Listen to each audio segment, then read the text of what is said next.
Wednesday night at 10 o'clock, I opened an email, a short, brusque email that said, as of today, your funding is done. Rescinded. In 2 sentences and an email attachment, the acting chairman of the National Endowment for the Humanities let Oregon Humanities know its federal funding was pulled. It is especially the federal funding that we distribute to rural frontier communities in the form of public program grants and grants to small libraries, and that's one of the ways we partner all around the state. Over the years, NEH has given grants to the High Desert Museum, to the Oregon Coast Aquarium, to arts councils, libraries, and cultural centers.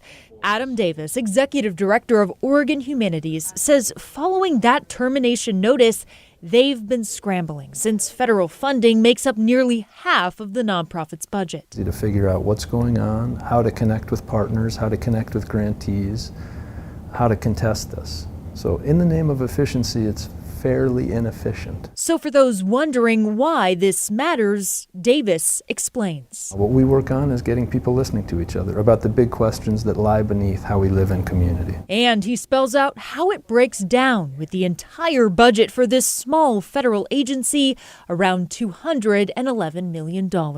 Which is, if you think about it, less than $1 a year for each person living in the country. The money that goes to state humanities councils was about a quarter of that.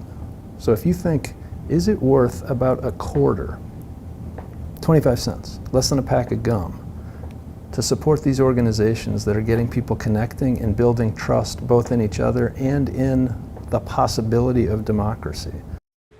While Davis says he expects Oregon Humanities will survive this since they get other funding from the state, from donors and foundations, councils in other states might not be as lucky with federal funding making up a majority of their budgets. David? Yeah, looking grim for some organizations out there. Thank you, Alma.